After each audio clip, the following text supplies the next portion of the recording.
અને હવે વાત કરીશું એક એવી સરકારી શાળાની કે જેમાં બાળકોના એડમિશન માટે વાલીઓ લાઈનો લગાવીને બેઠા છે। વડોદરામાં ખાનગી શાળાને પણ ટક્કર મારે તેવી સરકારી શાળા એટલે કે કિશનવાડી વિસ્તારમાં આવેલ કવિદુલ્લા કાગ પ્રાથમિક શાળા। આ વખતે આ શાળામાં ડિસેમ્બર મહિનામાં જ એડમિશનની પ્રક્રિયા હાથ ધરવામાં આવી અને ખાનગી શાળા જેવી જ અદ્યતન સુવિધાઓ ધરાવતી આ શાળામાં પોતાના સંતાનોના એડમિશન માટે વાલીઓ ઉમટી પડ્યા। દાવો છે કે આ સરકારી શાળામાં વિદ્યાર્થીઓને ગુણવત્તાસભર માળખાકીય શિક્ષણ મળી રહ્યું છે। ભણવાનું ભણતર બી સારું છે, બીજી બધી એક્ટિવિટી બી સારી કરાવે છે અને સારી સ્કૂલ છે, ટીચર્સ બી સારા સ્વભાવના છે, એટલે અમને અહીંયા ગમે છે। કેવી રીતે માહિતી મળી હતી કે આ સરકારી સ્કૂલમાં આટલું સારી રીતે આ બીજા જે અમારા કઝિન હતા, એમના બાળકો ભણતા હતા, એમણે કીધું હતું કે ભાઈ સારી સ્કૂલ છે અને એ રીતે તમે એડમિશન કરાવ્યું। પછી આ સ્કૂલ જ એટલી સારી છે, મને ભણાવતા જ મેં બી આવી જાઉં।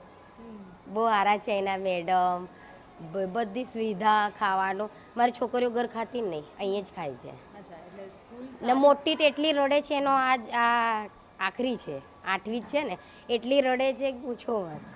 અમારું વિદાય થઈ જશે પછી મેં કઈ સ્કૂલમાં જઈશ, એને કીધું પ્રાઇવેટમાં નાખા, નહીં પ્રાઇવેટમાં બી નહીં જવું, મને અહીંયા જ જવું છે, પણ અહીંયા આવી સુવિધા નથી તો। રસપ્રદ વાત એ છે કે આ સરકારી શાળાની આસપાસ જ 3થી વધુ ખાનગી શાળાઓ આવેલી છે। તેમ છતાં આસપાસના 5 કિલોમીટર વિસ્તારના વાલીઓ તેમના બાળકોને આ જ સરકારી શાળામાં ભણાવવાનો આગ્રહ રાખે છે, જેના કારણે હાલ અંગ્રેજી માધ્યમ અને ગુજરાતી માધ્યમના મળીને લગભગ 250થી વધુ વિદ્યાર્થીઓ વેઇટિંગમાં છે। અગાઉ જૂન મહિનામાં એડમિશનની પ્રક્રિયા થતી હતી, પરંતુ જૂન મહિનાથી શિક્ષણ શરૂ કરી શકાય અને વાલીઓ એડમિશનને લઈને નિશ્ચિત થઈ જાય તે માટે આ વખતે ડિસેમ્બરમાં આ પ્રક્રિયા હાથ ધરાઈ છે।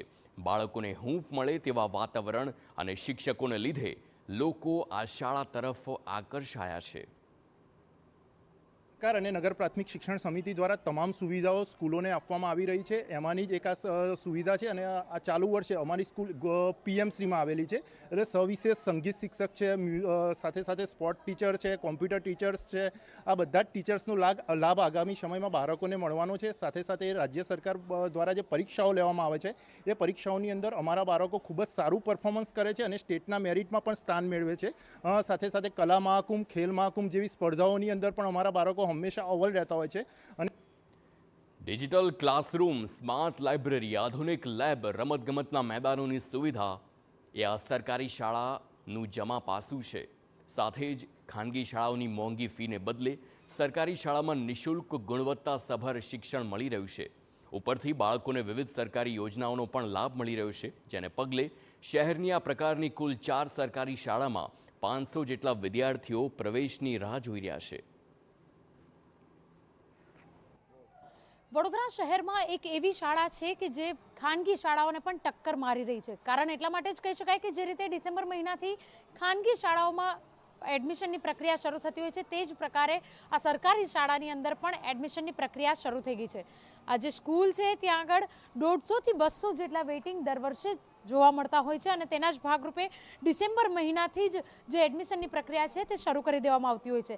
આ વર્ષે પણ અત્યારથી જ લોકોની લાઈન, લોકોનો ઉત્સાહ શાળામાં એડમિશન લેવા માટેની જે ઈચ્છા છે તે ચોક્કસથી દેખાઈ રહી છે અને તેની પાછળનું મુખ્ય કારણ એ જ છે વડોદરા શહેરની આ કવિદુલ્લા કાગ સ્કૂલનું જે ઇન્ફ્રાસ્ટ્રક્ચર છે, સાથે સાથે સ્કૂલને જે રીતે ડેવલપ કરવામાં આવી છે અને વિદ્યાર્થીઓ દ્વારા જ બાળ સાંસદ ચલાવવામાં આવી રહ્યું છે, તેને ધ્યાનમાં રાખીને જ આજે આખી સમગ્ર જે પ્રક્રિયા છે તેની સાથે એડમિશન લેવા આવતા જે લોકો છે તેઓમાં પણ ઉત્સાહ એટલો જ છે, એવું કહી રહ્યા છે કે ખાનગી સ્કૂલ કરતાં પણ વધારે સારું જે અભ્યાસ છે તે બાળકોને અહીંયા આગળ મળી રહ્યું છે અને તેની સાથે સાથે સ્પોર્ટ્સ માટેની પણ જે એક્ટિવિટી છે તે શાળાના સંચાલકો દ્વારા વ્યવસ્થિત રીતે, યોગ્ય રીતે કરવામાં આવી રહી છે, જેના કારણે વાલીઓ પોતાના બાળકોનું એડમિશન ખાનગી શાળા નજીકમાં જ હોવા છતાં પણ આ સરકારી શાળામાં લેવા માટે તત્પર થઈ રહ્યા છે।